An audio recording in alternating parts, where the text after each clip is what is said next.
1절에서 19절까지 말씀입니다. 창세기 22장 1절에서 19절까지 말씀 제가 봉독해 드릴 때 하나님의 음성으로 받으시길 소망합니다.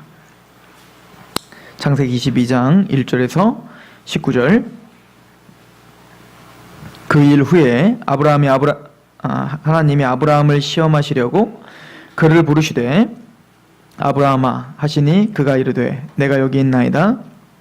여호와께서 이르시되 내 아들 내 사랑하는 독자 이삭을 데리고 모리아 땅으로 가서 내가 내게 일러준 한 산 거기서 그를 번제로 드리라. 아브라함이 아침에 일찍 일어나 나귀의 안장을 지우고 두 종과 그의 아들 이삭을 데리고 번제에 쓸 나무를 쪼개어 가지고 떠나 하나님이 자기에게 일러주신 곳으로 가더니 제3일에 아브라함이 눈을 들어 그곳을 멀리 바라본지라. 이에 아브라함이 종들에게 이르되 너희는 나귀와 함께 여기서 기다리라. 내가 아이와 함께 저기 가서 예배하고 우리가 너희에게로 돌아오리라 하고, 아브라함이 이에 번제 나무를 가져다가 그의 아들 이삭에게 지우고 자기는 불과 칼을 손에 들고 두 사람이 동행하더니 이삭이 그 아버지 아브라함에게 말하여 이르되 내 아버지여 하니 그가 이르되 내 아들아 내가 여기 있노라. 이삭이 이르되 불과 나무는 있거니와 번제할 어린 양은 어디 있나이까? 아브라함이 이르되 내 아들아 번제할 어린 양은 하나님이 자기를 위하여 친히 준비하시리라 하고 두 사람이 함께 나아가서 하나님이 그에게 일러주신 곳에 이른지라. 이에 아브라함이 그곳에 제단을 쌓고 나무를 버려놓고 그의 아들 이삭을 결박하여 제단나무 위에 놓고 손을 내밀어 칼을 잡고 그 아들을 잡으려 하니 여호와의 사자가 하늘에서부터 그를 불러 이르시되 아브라함아 아브라함아 하시니는지라. 아브라함이 이르되 내가 여기 있나이다 하매 사자가 이르시되 그 아이에게 내 손을 대지 말라. 그에게 아무 일도 하지 말라. 내가 내 아들 내 독자까지도 내게 아끼지 아니하였으니 내가 이제야 내가 하나님을 경외하는 줄 아노라. 아브라함이 눈을 들어 살펴본즉 한 순양이 뒤에 있는데 뿔이 숲풀에 걸려 있는지라. 아브라함이 가서 그 순양을 가져다가 아들을 대신하여 번제로 드렸더라. 아브라함이 그 땅 이름을 여호와 이레라 하였으므로 오늘날까지 사람들이 이르기를 여호와의 산에서 준비되리라 하더라. 여호와의 사자가 하늘에서부터 두 번째 아브라함을 불러 이르시되 여호와께서 이르시기를 내가 나를 가리켜 맹세하노니 내가 이같이 행하여 내 아들 내 독자도 아끼지 아니하였은즉 내가 내게 큰 복을 주고 내 씨가 크게 번성하여 하늘의 별과 같고 바닷가의 모래와 같게 하리니 내 씨가 그 대적의 성문을 차지하리라. 또 내 씨로 말미암아 천하 만민이 복을 받으리니 이는 내가 나의 말을 준행하였음이니라 하셨다 하니라. 이에 아브라함이 그의 종들에게로 돌아가서 함께 떠나 브엘세바에 이르러 거기서 거주하였더라. 아멘. 믿음의 조상인 아브라함의 믿음의 정수라고 할 수 있는, 절정이라고 할 수 있는 사건이 오늘 본문에 나오죠. 우리가 잘 아는 대로 모리아산에서 자기 아들, 독자인 아들을 하나님 앞에 내어드리며 그 믿음을 인정받는 사건이죠. 오늘 이 사건은 대단히 중요합니다. 그래서 오늘 본문을 가지고 오늘부터 3주간 동안 같이 강의를 할 것인데, 첫 번째는 아브라함의 관점에서 하나님이 아브라함을 이 믿음의 절정으로 인도하신 그 하나님의 은혜와 그 손길과 또 그 시험을 통해서 과연 아브라함에게 어떤 메시지, 또 우리에게 어떤 메시지를 주려고 하시는가를 아브라함의 관점에서 볼 것이고, 다음 주는 구속사적인 관점으로 이 사건을 통해서 십자가와 부활, 예수 그리스도, 또 이 모리아산의 의미, 이런 구속사적인 교리적인 이야기를 우리가 나눌 것이며, 마지막에는 이삭이 처음 등장하는 사건이죠. 그래서 순종의 자녀로 비친 이 이삭의 순종을 통하여서 또 이삭의 관점으로 우리에게 주시고자 하는 메시지를 이렇게 3주간에 걸쳐서 나누려고 합니다. 오늘은 아브라함을 시험하시는 하나님께서 이 시험을 통하여 아브라함에게 얻어낸 그 고백이 무엇이며 그 고백이 우리와 어떤 관계가 있는지를 같이 살펴보려고 합니다. 하나님은 시험하십니다. 그죠? 오늘도 보면 하나님이 아브라함을 시험하시사라고 써 있죠. 22장 1절. 그 일 후에 하나님이 아브라함을 시험하셨다라고 이야기를 하고 있습니다. 하나님은 시험하시죠? 근데 또 시험하시지 않는다고 또 이야기하시는 구절이 또 있어요. 그죠? 야고보서를 잠깐 가보시겠습니까? 야고보서 1장을 한번 가보시겠습니다.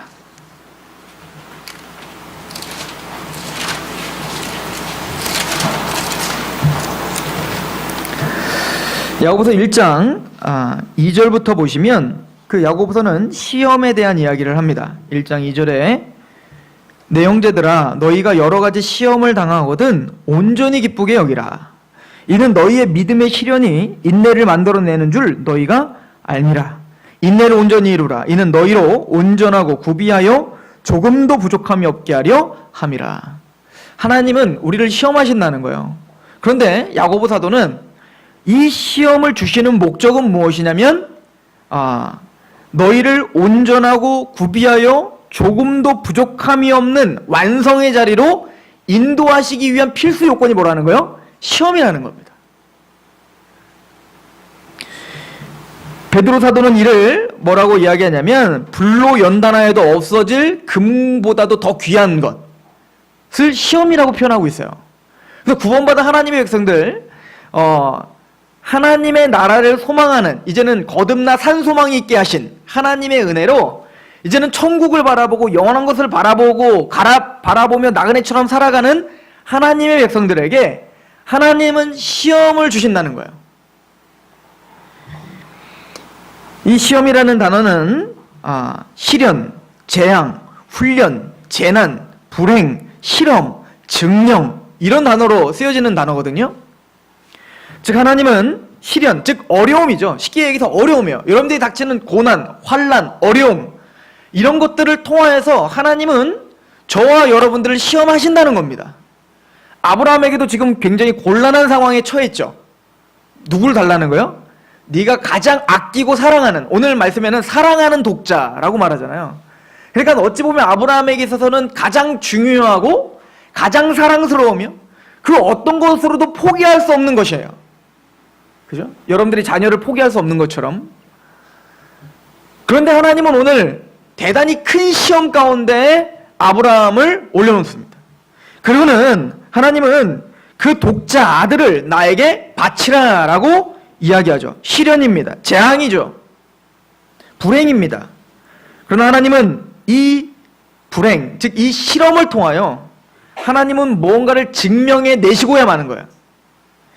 그리고는 뭘 증명해냈죠? 오늘 본문의 12절에 보면 이제야 하나님이 너를 하나님을 경외하는 줄 알았노라 라고 이것을 위해서 이 실험을 했다는 거예요. 이 시험을 했다는 겁니다. 때로는 우리가 삶을 살아가면서 이런 시험들이 닥칩니다.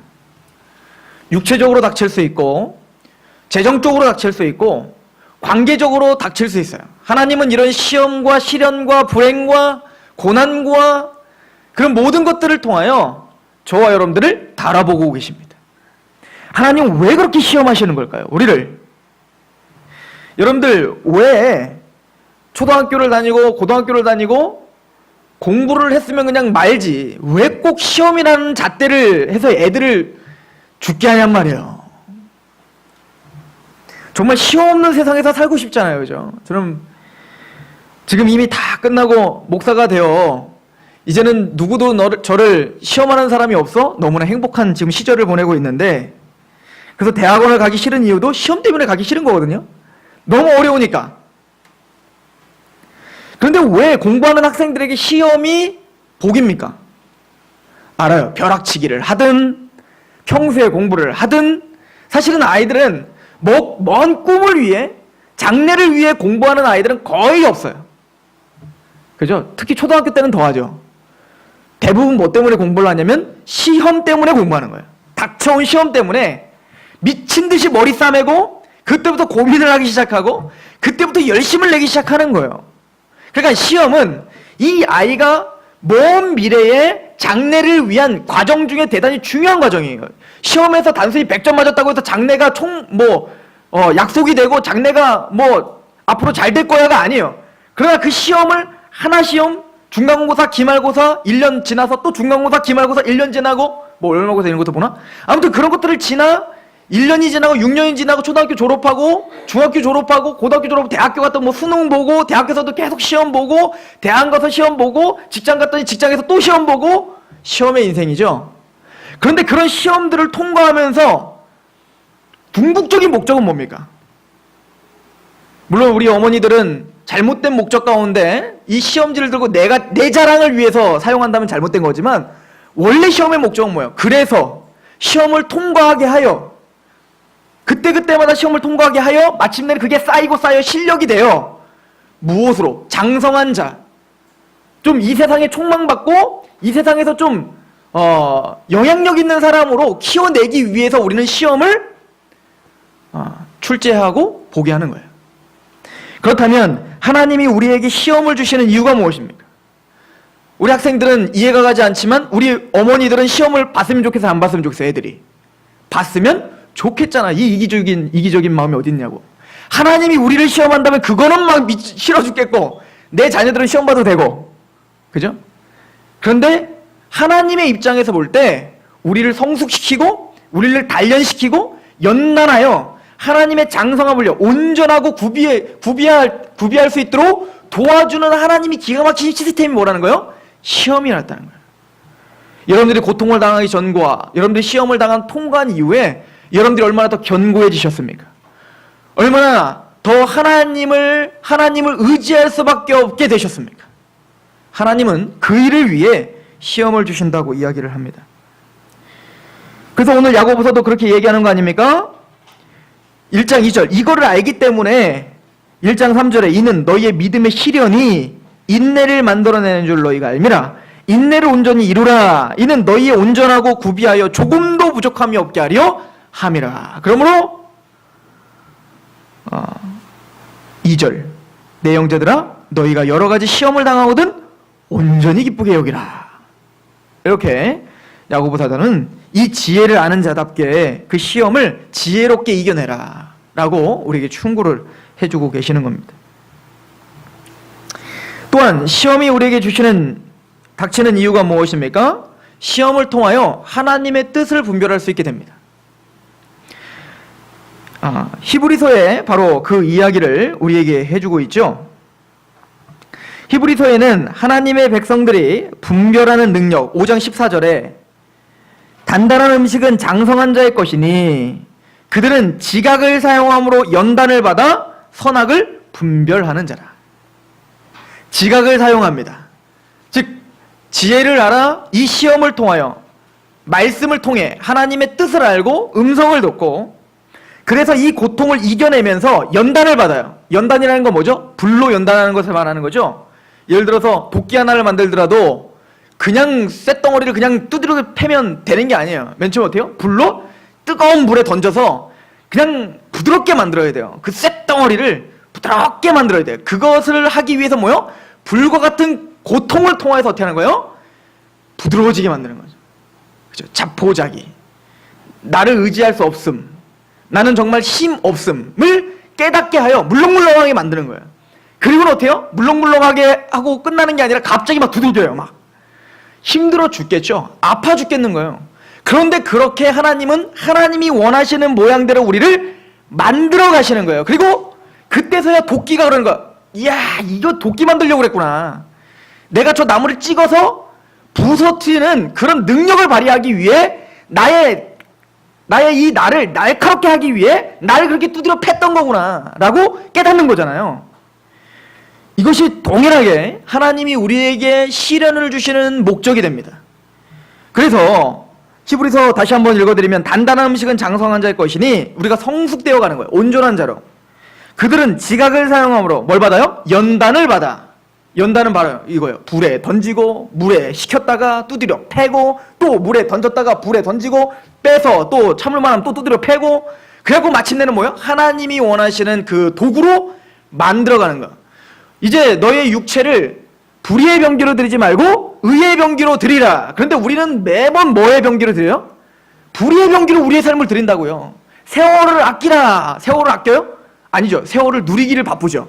그래서 불의의 병기로 드리는 우리를 잡아 끌어서 하나님은 지팡이로 안위하시는 거예요. 누구를?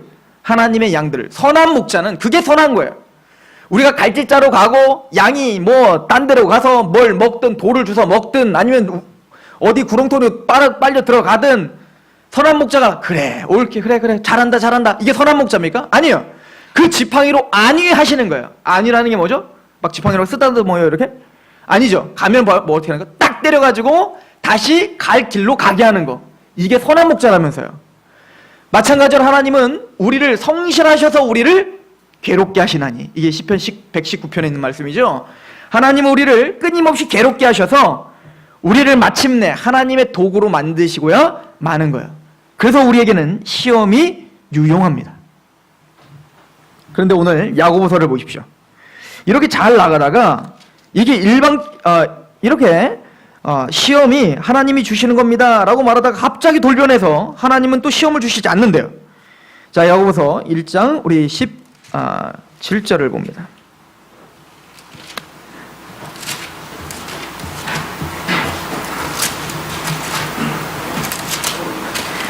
자, 야고보서 1장 12절부터 볼게요. 시험을 참는 자는 복이 있나니 이는 시련을 견디어낸 자가 주께서 자기를 사랑하시는 자에게 약속하신 생명의 면류관을 얻을 것이기 때문이라. 그러니까 우리는 하나님이 주시는 그 시험과 시련을 통과함으로 우리를 더 능력과 더 단단하게 만들어 마침내는 무엇을 주시기 위함이에요? 영광스러운 면류관, 영원한 면류관을 우리에게 주시기 위함이라는 거예요. 이게 하나님의 본심입니다. 우리에게 시험을 주시는 본심. 그런데 갑자기 13절 같이 한번 읽어볼까요? 시작. 사람이 시험을 받을 때에 내가 하나님께 시험을 받는다 하지 말지니 하나님은 악에게 시험을 받지도 아니하시고 친히 아무도 시험하지 아니하시느니라. 오직 각 사람이 시험을 받는 것은 자기 욕심에 끌려 미혹됨이니 욕심이 잉태한 즉 죄를 낳고 죄가 장성한 즉 사망을 낳느니라. 아멘. 그런데 갑자기 돌변해갖고 하나님은 사람에게 뭘 주시지 않는다? 시험을 주시지 않는다는 거예요. 아니 분명히 오늘 본문에도 아브라함에게 뭐예요? 하나님이 아브라함을 시험하시매 라고 써놓고, 우리 한국어 성경은 이 단어를 다 시험이라고 번역을 했지만 영어 성경은 두 가지로 번역을 합니다. trial testing 이라고 하는 단어로 시험이라는 단어를 쓰고, 위에 있는 구절은 13절부터는 이 시험을 받을 때 할 때는 temptation이에요. 그러니까 유혹, 미혹이라는 단어예요. 그러니까 위에서 말하는 시험이란 고난이 닥치고 내가 어떤 힘으로 내가 뭐 자발적으로 한 게 아니라 우리가 할 수 없는 그런 상황이 닥치잖아요. 여러분들에게 항상 좋던가요? 아니에요. 오해하지 마세요. 구원받은 자가 행복하길 원하고 구원받은 자가 복받길 원하는 건 하나님도 그렇고 저도 그래요. 그러나 우리의 삶은 그렇지 않음을 인정할 수밖에 없잖아요. 우리가 원하지도 않았지만 우리가 원치 않았던 어떤 문제들이 닥친단 말입니다. 그거는 뭡니까? 하나님이 허락하신 거예요. 그래서 그 시험들과 그 시련들을 통하여 하나님은 분명한 목적으로 우리를 인도하시는 거란 말입니다. 그런데 그 밑에 나오는 이 사람이 시험을 받을 때 할 때 그 단어는 temptation, 즉 유혹, 미혹이에요. 즉 내가 뭔가 갖고 싶고 죄를 더 추구하고 싶고 탐심을 더 내고 싶은데 그러지 못하여서 닥치는 나에게 환난들, 즉 죄를 짓는 유혹들, 죄를 짓게 하는 그런 탐심들, 그런 것들은 위에서 말하는 하나님이 주시는 시험과는 거리가 있는 거다라고 말하는 거예요. 그것과 구별하라 라고 하는 거죠. 즉 여러분들이 죄를 짓고 죄에 넘어졌을 때 아유 하나님이 오늘 나를 시험하셨네 라고 하지 말라는 거예요. 그건 여러분들이 죄 때문에 그런 거지 하나님이 여러분들을 죄를 짓게 한 게 아니라고요. 무슨 이야기인지 아시겠죠? 야고보 사도는 그걸 철저하게 구분하여 우리에게 설명해주고 있는 겁니다. 그래서 시험을 받을 때에는 내가 하나님께 시험을 받는다 하지 말지니 하나님은 악에게 시험을 받지도 아니하시고 친히 아무도 시험하지 않으십니다. 유혹을 하고 막 죄를 짓게 하고 그렇게 하시는 분이 아니란 얘기예요. 하여튼 우리 마음 안에 악이 생각이 나고 죄를 짓고 또 넘어지고 있다면 그것은 하나님께로 오는 게 아니라 다 누구에게서 온 거예요? 나에게서 온 거예요. 사단에게서 온 거고 사단에게 미혹된 나에게서 온 유혹이지, 그거는 우리가 기도할 때에도 잘 구분하셔야 돼요. 대적 기도를 할 때는 대적 기도를 하고 회개 기도할 때는 회개 기도를 해야 되는 거예요. 근데 어떤 어려운 환경 중에 자꾸 원망이 나오고 그거에 대한 어떤 두려움이 자꾸 있다면 그때는 대적을 해야겠죠. 나사렛 예수 그리스도 이름 명하노니 나를 두렵게 하고 이런 시험 가운데서 온전히 기쁘게 하지 못하는 그 사단아 물러가라라고 해야죠. 왜요? 그 시험은 하나님이 우리에게 허락하신 거니까. 그러나 반대로 내가 죄의 유혹이 되어 빠지고 또 죄에 넘어지고 할 때는 대적하는 게 아니라 뭐 해야 돼요? 회개해야 되는 거예요. 하나님, 내가 오늘도 나의 탐심과 탐욕으로 또 죄를 사랑하고 하나님의 말씀을 멀리했군요 라고 분명한 우리가 하나님 앞에 기준으로 나가셔야 되는 것입니다. 왜냐하면 16절 보십시오. 내 사랑하는 형제들아 속지 말라. 스스로 속지 말라는 거예요. 우리는 그렇게 속기 쉬운 사람들인 거죠. 온갖 좋은 은사와 온전한 선물이 다 위로부터 빛들의 아버지께로부터 내려오나니 그는 변함도 없으시고 회전하는 그림자도 없으시니라. 그가 피조물 중에 우리로 한 첫 열매가 되게 하시려고 자기의 뜻을 따라 진리의 말씀으로 우리를 낳으셨느냐. 무슨 얘기입니까? 하나님께서 오는 것은 좋은 것들만 다 하나님에게 오는 거지, 죄를 짓게 하고 뭔가 유혹에서 빠지게 하여 넘어지고 이렇게 하는 것은 하나님으로 오는 게 아니다 라고 하는 절대적인 진리를 갖고 있으라 라고 하는 것입니다. 근데 중요한 건 왜 이게 구분이 어렵냐면 한꺼번에 오기 때문에 그래요. 하나님이 주시는 시험, 하나님이 주신 시련 가운데 우리는 또 뭐도 같이 오죠? 죄를 짓고 싶은 유혹도 같이 오는 거예요. 그래서 우리가 힘든 거죠. 그러나 우리가 명확하게 알 것은 하나님은 우리를 죄에 미혹시켜 넘어지게 하시는 분이 아니다. 그러면 또 이런 질문이 나오죠. 근데 성경에 보면 바로에게 하나님이 강팍하게 하시어 죄를 짓게 하시잖아요 라고 하는 물음들이 나온다고요. 유기된 사람들. 그 성경은 오늘 본문을 통하여 우리는 확실하게, 여러분들이 명확하게 딱 잣대를 세우셔야 됩니다. 하나님은 절대 죄를 짓게 하시는 분이 아니다. 그 죄는 모두가 나와 사단의 합작품이지 하나님과는 별개다. 이거 확신하시죠? 그런데 중요한 건 바로와 또 가룟 유다 이런 같은 사람들은 죄를 또 짓게 하신 것처럼 성경에 기록되어 있잖아요. 그것을 우리는 뭐라고 표현되어 있냐면 허용적 작정이라고 표현되어 있어요. 무슨 얘기냐면 하나님이 그들이 죄를 짓도록 하나님이 어떻게 하셨다는 거예요? 허용하셨다는 거예요. 허용. 하나님이 죄를 짓게 막 집어넣고 막 너 죄져라 막 그렇게 하신 게 아니고 하나님 그냥 손 놓으신 것 뿐이에요. 근데 손을 놓자마자 어떻게 된 거예요? 강팍한 심정으로 어떻게 하는 겁니까? 대적하더라는 거예요. 자, 무슨 얘기냐면 그 바로와 가룟 유다는 남 얘기가 아니라 바로 누구 얘기냐? 바로 우리 얘기인 거예요. 우리는 태어날 때부터 전적 부패 가운데 죄를 지을 수밖에 없는, 유혹을 즐기고 그 죄를 사랑할 수밖에 없는 사람들이라고요. 하나님이 여러분들을 잠깐 순간에도 놓으시면 어떻게 될까요? 그냥 엄청난 속도로 달려가서 그 죄에 빵 부딪히고 마는 게 우리의 상태라고요. 100명이 이 땅에 100명이 있다고 해보시죠. 100명. 100명이 있는데 그 100명이 출발선상에서 다 이렇게 꽉 잡고 있다가 한순간 100명을 딱 놨어요. 그리고 앞에는 낭떠러지로 굴러 떨어질 수밖에 없는, 곤두박질 칠 수밖에 없는 상황이에요. 그럼 100명을 한꺼번에 딱 놨을 때 출발했어요. 몇 명이나 떨어질까요? 100명 모두가 다 쏜살같이 달려가 곤두박질 칠 수밖에 없는 상황이 아담 이후로 우리의 상황이었다고요. 그럼 반대로 이걸 이렇게 해석하셔야 되는데, 여러분들이 그래도 큰 죄 짓지 않고 그래도 여러분들이 이렇게 그냥저냥 사람답게 사는 거 누구의 은혜라고 깨달아야 돼요. 하나님이 저와 여러분들 붙잡고 있는 거예요. 이거를 인정하는 게 성도고, 이걸 인정하지 않고 지 멋에 사는 사람들이 세상 사람인 겁니다. 성경은 그 얘기를 하는 겁니다. 우리는 모두가 다 유혹에 미끄러져 금방이라도 달려갈 수밖에 없는 우리들인데, 하나님은 우리를 어떻게 한 거예요? 붙잡고 계시는 은혜가 있는 거예요.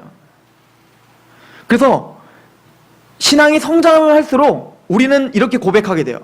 살 얼음판을 걷는 것 같다.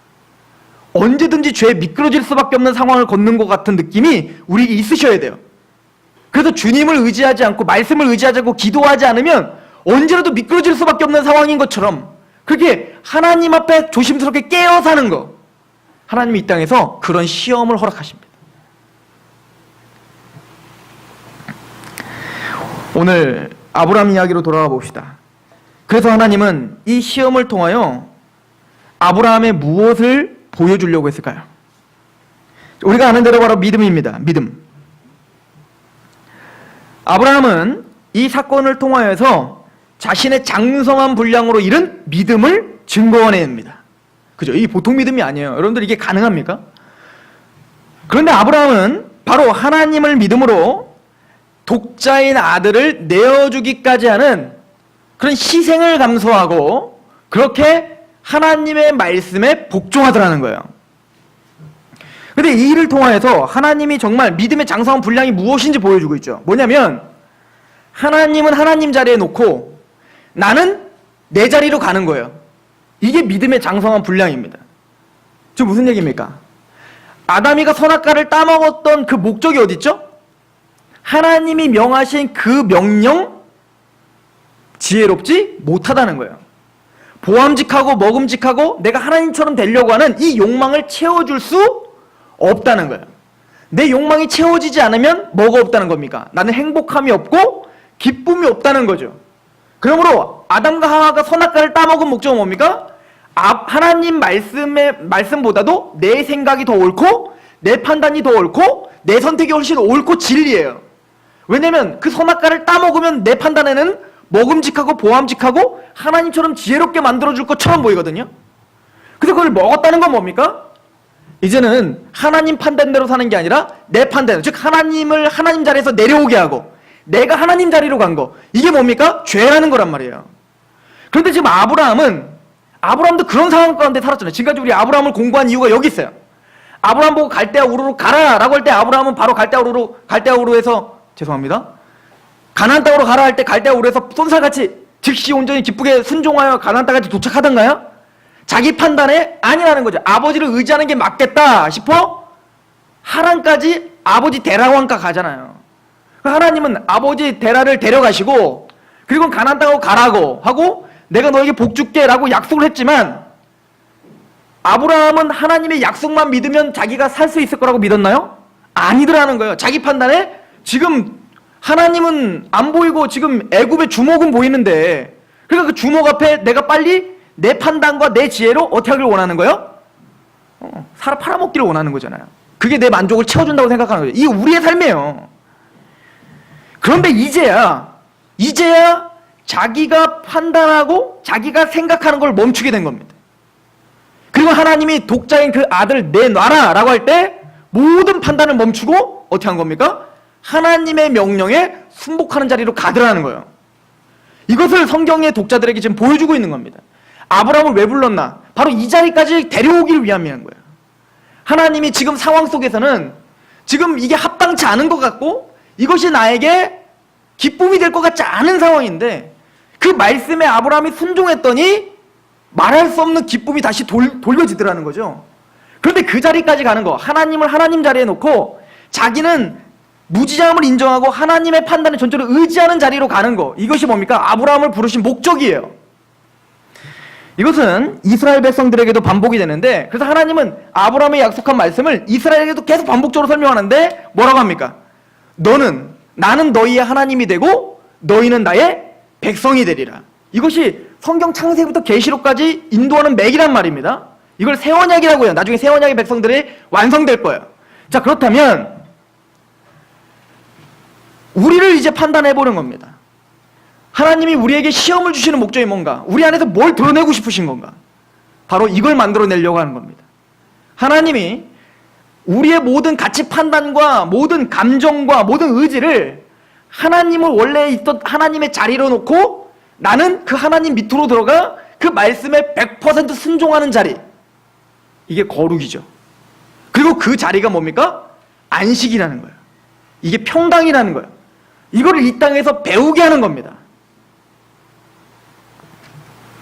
저와 여러분들은 바로 그 자리로 인도되고 있는 과정인 거예요. 그렇다면 그 믿음의 근거는 무엇입니까? 히브리서는 말하고 있죠? 우리 한번 가봅시다. 히브리서 11장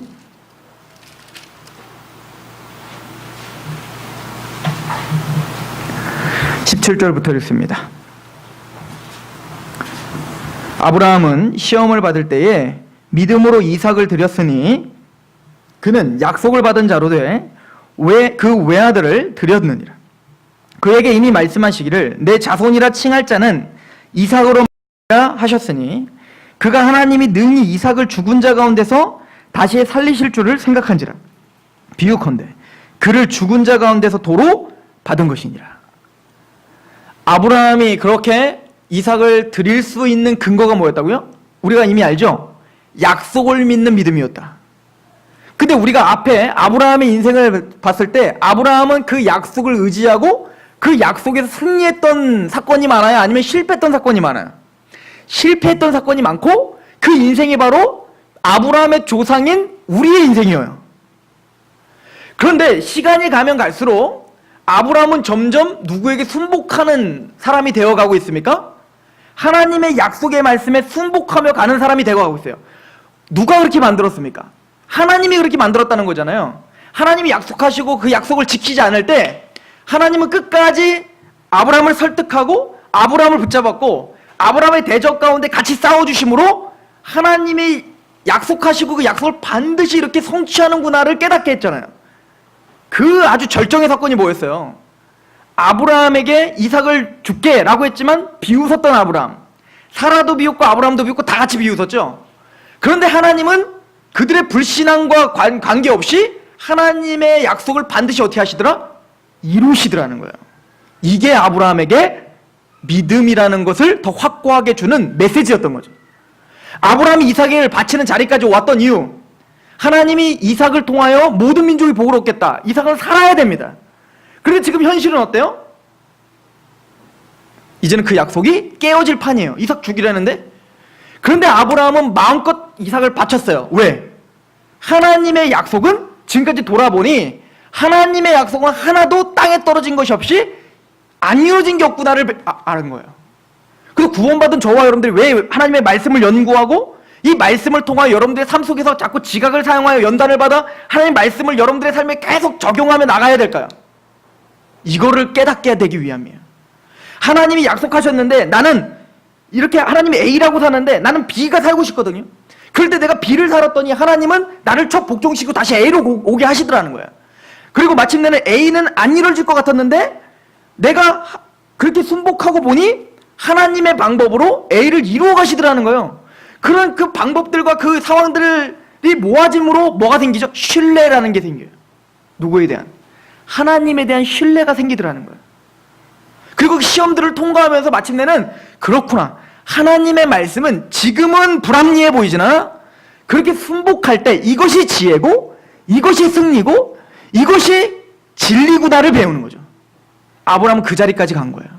그리고 저와 여러분들도 그 자리까지 가실 거예요. 착한 일을 시작하신 이가 예수 그리스도의 날까지 이루실 줄 확신한다는 바울의 말씀처럼 하나님은 우리를 택하시고 아브라함처럼 우로 치우치고 좌로 치우지만 그럼 우리를 포기하지 않고 마침내는 하나님의 말씀을 다시 보게 하고 연구케 하고 그 말씀을 신뢰케 하는 자리로 우리를 지금 인도하고 계시는 중이고, 그리고 이 절정 아브라함이 이삭을 바치는 그 자리에 왔을 때 하나님이 뭐라고 하죠? 이 시험을 통하여 뭘 확인하려고 했다고요? 이제야 하나님을 네가 경외하는 줄 아노라. 하나님 진짜 모르셨을까요? 생각해 보세요. 하나님 진짜 몰라가지고 확인해 보려고 했을까요? 하나님 우리의 폐부를 꿰뚫으시는 분인데, 즉 이런 언어는 신인 동형농적 표현이에요.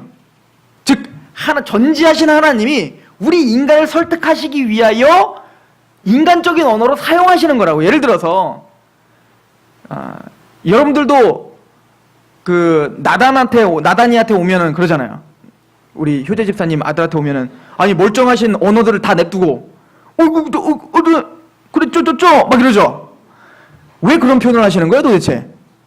나단이의 수준으로 맞춰 그 아이를 설득하고 그 아이에 맞는 언어로 그에게 접근하는 거잖아요. 마찬가지로 지극히 높으신 하나님이 하나님의 언어로 우리에게 100번 얘기해보세요. 우리 하나도 못 알아들어요. 그래서 하나님은 우리 인간이 쓰고 그 상황에 맞춰서 언어적인 표현을 하신다고요. 그 표현이 뭐냐면 바로 신인 동형용적 표현이에요. 이런 표현들이 너무 많아요.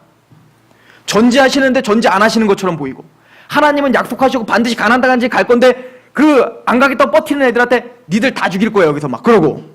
그 얘기는 뭐죠? 지금 책망하시며 끌고 가겠다는 거예요. 어린아이를 때리면서 너 자꾸 그러면은 밥 안 줘? 진짜 밥 안 줄 거예요?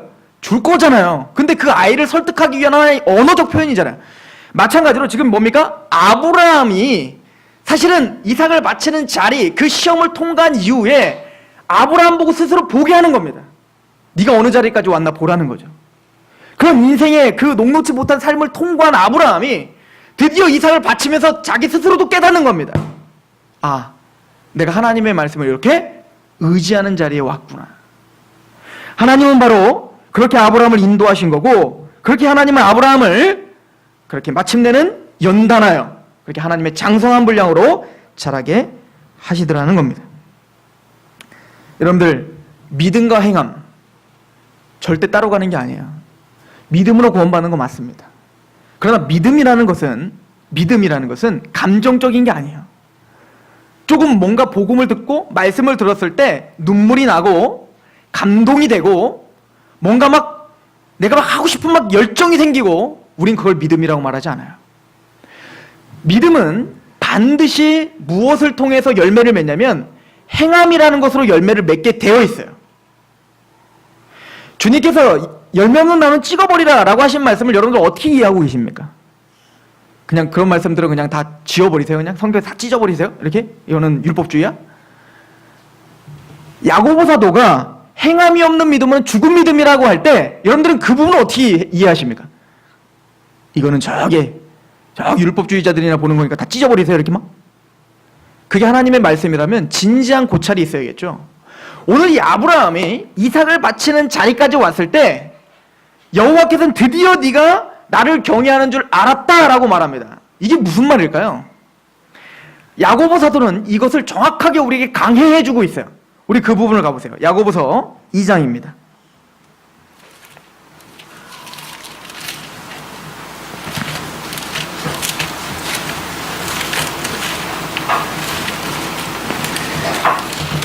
(2장) 14절부터 제가 읽어봅니다.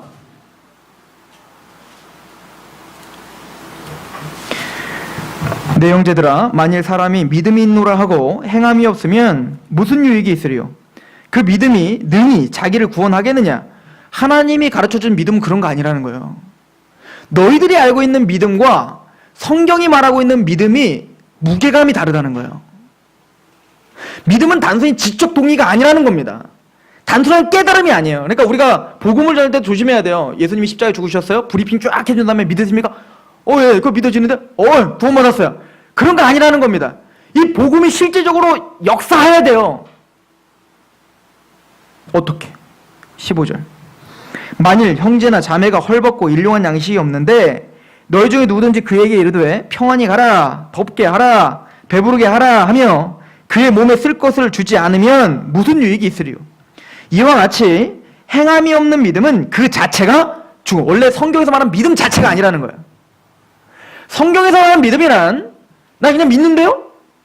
믿어. 사형리를 알려주고 또 우리는 구원론이라 할지라도 구원론을 쭉 알려줘 브리핑하고 어때요? 믿으세요? 예, 아멘. 믿어요. 그래요? 마음으로 믿어 의에 이르고 입으로 신하여 구원한다. 입으로 신의 생각 구원받았어요. 땡. 이거 아니라고요. 성경은 믿음의 분량을 굉장히 강력하게 말합니다. 로마서에서 말하는 믿음은 하나님의 복음은 능력이 있다고 하죠. 믿음으로 믿음에 이르게 하나니, 그죠? 믿음으로 말미암아 의인은 살리라. 죽은 자를 천국으로 보내는 믿음이에요. 하나님, 세상의 가치관으로 살던 자가 이제는 뒤집어져서 하나님의 가치관으로 살게 하는 능력이라고요. 로마서에서 말하는 믿음은 그 믿음이 반드시 뭐까지 포함되는 믿음이라는 거예요? 행함이 포함될 수밖에 없음을 말하는 겁니다. 물론 제가 몇 번 설명하죠. 사과씨가 있어요. 사과씨를 땅에 심자마자 갑자기 심자마자 그냥 막 사과가 포통통통통통 막 튀어나와요? 이런 사과나무 없어요. 사과씨가 심어지면 거기 물을 주고 햇빛이 쬐어지고 시간이 지나면 싹이 나고 그 싹이 자라서 나무가 되고 나무가 자라서 나중에는 막 열매도 다 무슨 개사과만 쭉 났다가 다음에 좀 좋은 사과가 나고 막 이러는 거잖아요. 그런 과정이 있어요. 그 과정을 무시할 수는 없습니다. 그래서 구원 받자마자 막 삶이 완전히 변화되고 막 맨날 예배자로 살고 막 거짓말도 안 하고 막 그런 일은 없어요. 성장의 단계가 분명히 있습니다. 그러나 씨를 심었는데 1년이 돼도 10년이 돼도 아무것도 안 나. 아무런 변화가 일어나지 않아. 아니 대로 막 씨를 심었는데 아니 이거 뭔가 문제 있는 거 아니에요? 그건 야고보 사도가 그걸 말하는 겁니다. 야, 그 믿음이 죽은 믿음이지. 그러나 복음이란 그 믿음과 복음 안에는 모든 유전자가 다 담겨 있는 거예요. 능력이기 때문에. 복음이 심겨지고 거기에 감격한 자는 심겨지면 우리 안에 반드시 미미하건 어쩌건 하여튼 변화됨이 있다고요. 성장함이 있고 하나님에 대한 더 열망함이 생기게 되고, 물론 엎치락 뒤치락 하죠. 언제는 좀 많이 났다가 다음날엔 좀 안 났다가 뭐 이렇기도 하지만, 그게 좀 우리가 굴곡이 심해서 문제지만 아무튼 달라져야 된다고요. 행함을 정말 무시할 수 있습니까? 그럴 수 없다라고 말하는 거예요. 그래서 보십시오. 18절. 어떤 사람은 말하기를 너는 믿음이 있고 나는 행함이 있으니 행함이 없는 내 믿음을 내게 보이라. 이렇게 말하지 말라는 겁니다. 너는 행함, 나는 믿음. 그런 거 없는 거예요. 믿음과 행함은 항상 유기체적으로 같이 움직일 수밖에 없어요. 물론 행함으로 믿음을 자꾸 죽이기 때문에 문제지만, 율법주의가. 자, 아무튼 저와 여러분들은 복음을 이미 이해하고 있기 때문에 제가 이렇게 설명하는 거예요. 19절에 내가 하나님은 한 분이신 줄 믿느냐? 잘 아는도다. 귀신들도 믿고 떠난다. 야, 그런 믿음? 귀신들도 있다. 예수님 십자가 아는 거, 부활 아는 거 우리만 아는 거 아니에요. 귀신들 다 알아요. 그거 못 믿는 거 아니에요. 여러분들 귀신들이 혹시 십자가에서 죽고 부활한 거 못 믿을까요? 믿을까요? 걔네는 뭐 믿고 자시고 할 때는 직접 봤는데 어떻게 할 거예요, 그거? 하나님의 존재, 예수님의 존재 모를까요? 알까요? 알아요. 근데 그거 믿음 아니라는 거예요. 즉 깨달음의 믿음, 알고 있는 게 믿음이 아니라는 거예요. 반드시 그 믿음은 나의 인격과 결부가 되어 역사되어야 되는 거예요. 구원의 확신이 생기고 우리를 성장시키고 마치는 하나님의 말씀으로 우리를 끌고 가는 유기체적인 내 안에 역사하는 뭔가 능력이 돼야 돼요. 이게 믿음이죠. 하나님 말장난 아니시잖아요. 그리고 말합니다. 21절. 우리 조상 아브라함이 그 아들 이삭을 제단에 바칠 때에 행함으로 의롭다함을 받은 것이 아니냐. 바울은 행함으로 의롭다함 받았냐, 믿음으로 의롭다함 받았냐, 믿음 아니냐, 이렇게 말했는데 야고보는 또 뭘로 받았대요? 행함으로 또 의롭다함 받았대. 이거 누가 진짜야? 이거 어떻게 할까요? 가위로 싹 잘라버릴까요? 22절. 내가 보거니와, 그럼 이거를 해석해 드립니다. 내가 보거니와 믿음이 그의 행함과 함께 일하고 행함으로 믿음이 뭐 어떻게 됐대요? 온전하게 되었느니라. 여러분들 안에 복음이 감격되어 구원의 확신이 생긴 건 시작이에요. 그 시작점은 온전을 위해서 다른 박질하는 겁니다. 믿음이라는 건 여러분들 안에 들어와서 가만히 있다가 아무 일도 안 하고 있다가 그냥 천국 보낼 때만 쓰여지는 게 아니고, 믿음은 여러분들이 역동적으로 일한다는 거예요. 구원 얻을 믿음이란. 여러분들 유혹은 어때요? 죄는 역동적이죠, 그죠? 죄라는 녀석이 얼마나 역동적인지 뭐 설명 안 해도 알잖아요, 그죠? 여러분들 그냥 눈만 감으면 그냥 우리 막 죄가 막 생각나잖아요, 그죠? 하여튼 막 눈만 감으면 어떻게 복수할까? 저 녀석을 어떻게 그냥 기분 나쁘게 만들까? 막 우리 막 그거 막 떠오르죠, 그죠? 저만 그래요? 왜 저만 나쁜 사람 만드세요? 죄가 역동적인 것처럼 믿음도 우리 안에서 역동적이어야 돼요. 하나님의 말씀이 자꾸 떠오르게 만들어지고 그 말씀에 내가 부합되지 못함이 자꾸 책망이 되고 끊임없이 나를 갈망하게 만들고 기도하지 않은 뭔가 입에서 가치가 솟친 것처럼 막 그렇게 나를 답답하게 만들고, 그게 구원 얻을 믿음이 저와 여러분들을 역사하는 거예요. 어디로 끌고 가기 위해? 행함으로 온전해질 때까지. 이걸 우리는 성화라고 하는 거예요.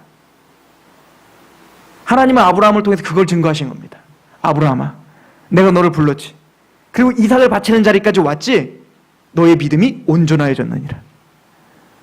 저와 여러분들을 믿음으로 부르신 목적이 거기 있습니다. 주저앉지 마십시오. 거기에 머무르지 마십시오. 사도 바울이 예전 것은 잊어버리고 내가 표대를 향해 달려간다고 했는데 이 표대를 향해서 달려가십시오. 저와 여러분들이 갖고 있는 이 믿음은 말장난이 아닙니다. 그것은 여러분들을 지옥에서 사망에서 생명으로 옮기신 능력이며 예수 그리고 자기 모든 피를 쏟으면서 여러분들에게 주신 은혜이며 여러분들이 이제는 주님을 만났을 때 이제 심판을 두려워하지 않고 예, 내가 하나님의 자녀입니다라고 담대하게 기적과 같은 고백을 할게 하는 능력입니다. 하물며 여러분들의 행함을 나타내게 하는 온전케 하는 능력이시지 않겠습니까?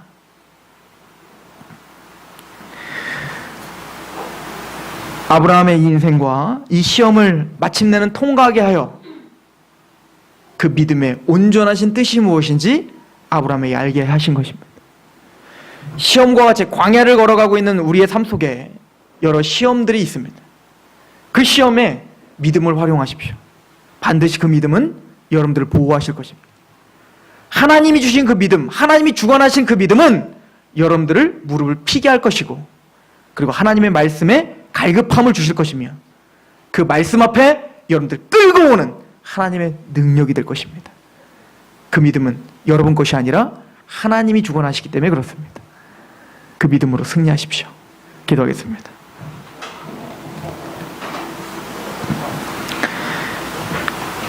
하나님, 그 믿음의 열매인 이삭을 통하여 또 그 믿음의 씨앗을 통하여 이제는 대적의 문을 부수겠다라고 약속하신 그 말씀을 의지합니다. 세상을 살아가며 끊임없이 세상의 노예가 되고 죄의 노예가 되어 하염없이 죄 가운데 추락할 수밖에 없는 우리에게 믿음이라는 능력을 주시고 그 믿음을 통하여 하나님을 보게 하시며 복음에 감격하게 하시며 우리의 삶을 변화시키고 마침내는 행함으로 그 믿음의 온전함을 증거하실 하나님을 찬양합니다. 우리 성도들이 낙심되고 넘어지고 쓰러질 때 다윗이 고백한 것처럼 내 영혼아 왜 낭망하느냐 주 너희 여호와를 바라보라. 성령님이 그 믿음을 활용하여 우리의 마음에 끊임없는 메아리와 끊임없는 강청함이 또 하나님 그 주권이 우리를 압도하게 하옵소서.